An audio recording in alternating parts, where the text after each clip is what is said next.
Having been a devotee of some wonderful masters who actually passed on, some spiritual experiences occurred and some fire within happened. I'm coming now to find some form of practice to help settle things down. It just feels like something energetically happened that's very different, and I don't know what it is. And I'm just trying to find someone like you who would know and could advise me. There are any number of people who have come to spiritual experiences by different means, either by being in touch with a certain person, or even just going to certain places, being exposed to certain situations, or just accidentally out of their own life situations. For some reason, let's understand the science of what's happening fundamentally. What is it that we are calling as spirituality? The way the creation is right now,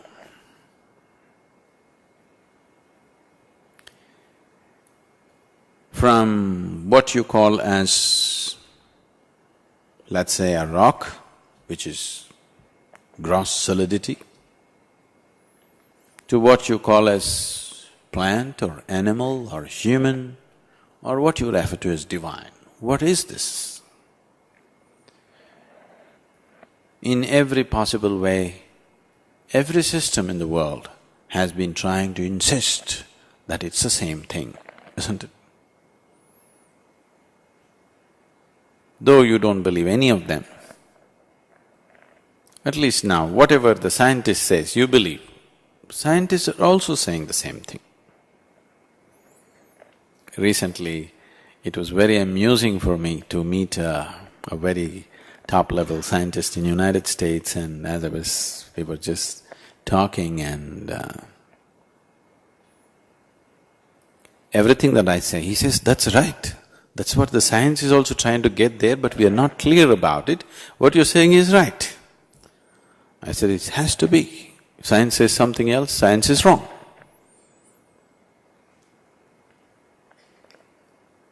So, what is happening to this is, from gross to subtle, it is the same thing. This happened to me many years ago.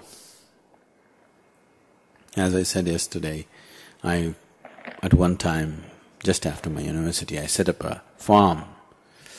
And I did this farm almost completely on my own.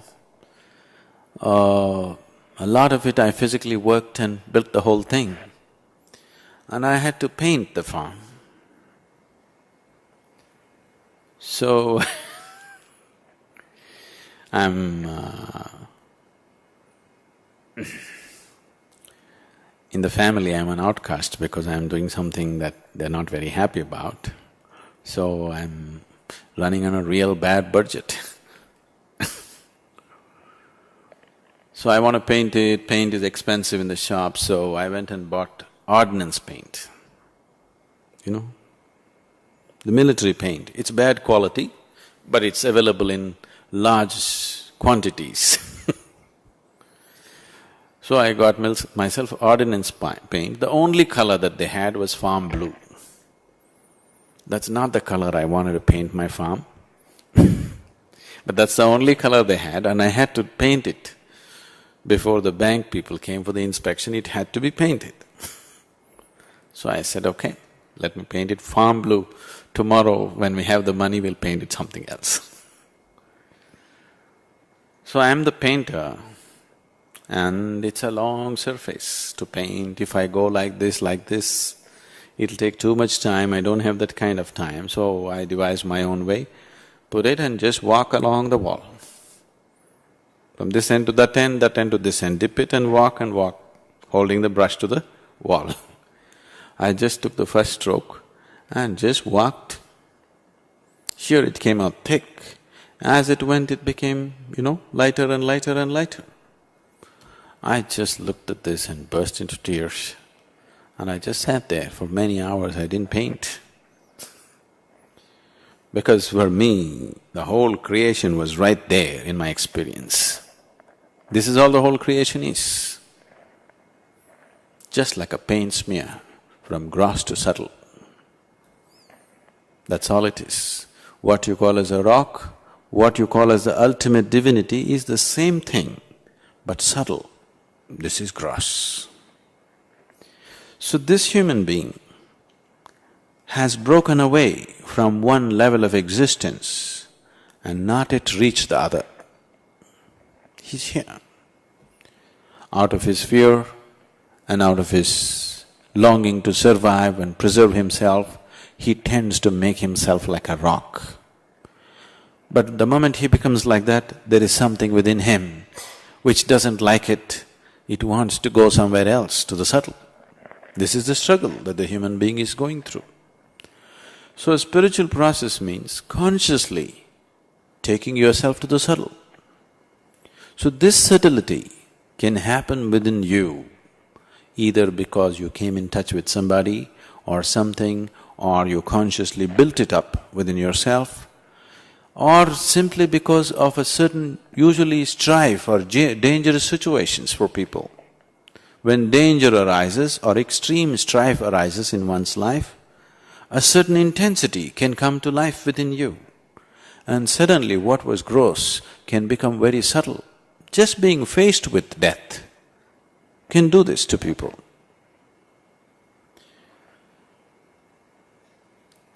Many years ago, I was in Bangalore and I went to a vegetable market. I have a kind of fancy for vegetable markets. Wherever we go into the vegetable market just for the fun of it. Indian vegetable markets are fun, you go there, you simply bargain, you know. They say 10 rupees, you say no, 1 rupee. Then you say, okay, 3 rupees, then you say 2 rupees and… simply for the fun of it. If you don't bargain, they won't respect you.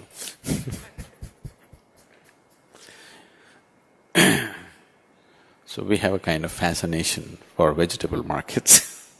So I went to a vegetable market. And there I was just walking through, looking and talking to people. And there I saw a man, a vegetable vendor, who is a shining being. I just look at him, I can't believe a man like this is selling vegetable. Then I looked at him and he looked at me, our eyes locked up, and then I burst out laughing. He also laughed. Then I went to him. Then I asked, how come here? Why vegetables? He said, come sit down. So I went and sat in his shop and we're just talking. I said, how come? He said, I was just a vegetable vendor and one day I fell ill. And he fell ill, he had nobody. Somehow he went to a general hospital, which is just like a preparatory for hell.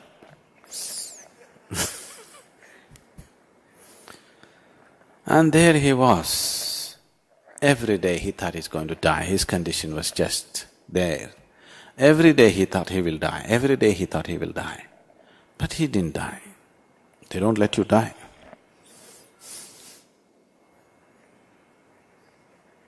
"4 months he was in the hospital, completely bedridden. And after 4 months he recovered. And in these 4 months, constantly facing death, he realized himself. And now he's sitting there like a Buddha in the vegetable shop. So he said, everybody who comes to me, every customer who comes to me, I just bless them with a long illness.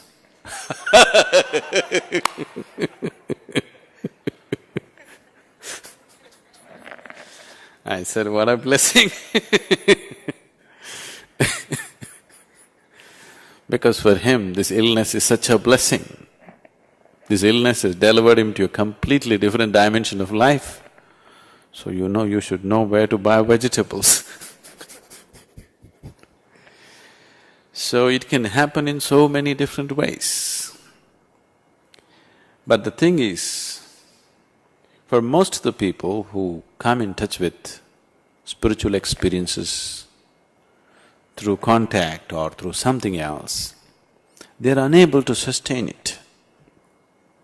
They go up there and they collapse. When they collapse, everything is worse than before. If you had not seen the up there, then this was quite okay. But now you've seen up there and now you collapse, now it's very bad. You didn't know anything better, you're okay. Now you've known something better, now when you come back here, it feels terrible. So they become miserable, many of them become broken in their minds, depressed. So many people like this keep coming all the time because somehow they burst into some big experience, not able to sustain it, that becomes their curse. Nothing wrong has happened to them. It's just that they saw a different level of life and they've fallen. Now it's very painful. Suppose you are just living an ordinary, a very meager kind of life. Suddenly, you got a lottery, $100 million. 1 year you lived like that and then you lost it. Now it's bad, isn't it?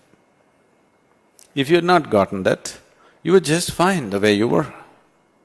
But suddenly this thing up there and down here, you're not able to take it. That's what has happened to these people. So it's always best that you don't jump into big experiences. It's better you build a staircase and slowly climb, so that there's no falling down. So when we create a proper structure, a proper practice, this is what it means. Every day you keep doing the Kriya, it will slowly build you up. No sudden fireworks, but slowly it builds you up to a certain point where no question of falling down because you've gone up on the staircase. You didn't just jump from somewhere. So the practice, the Shambhavi Mahamudra, will create that situation within you. It doesn't matter whatever has happened in the past, it was good for you at one moment. Now the only thing is you are unable to stay there, you're unable to keep it up. And the system is not ready for that kind of energy. Without preparing your body, if you take this into very high levels of energy, something can easily break. Very easily it can happen to people. So it's always best that the system is prepared before big energies happen to people. That is the whole fundamentals of the physicality of yoga is just that to prepare the body so that when really big time energy happens, you can take it well.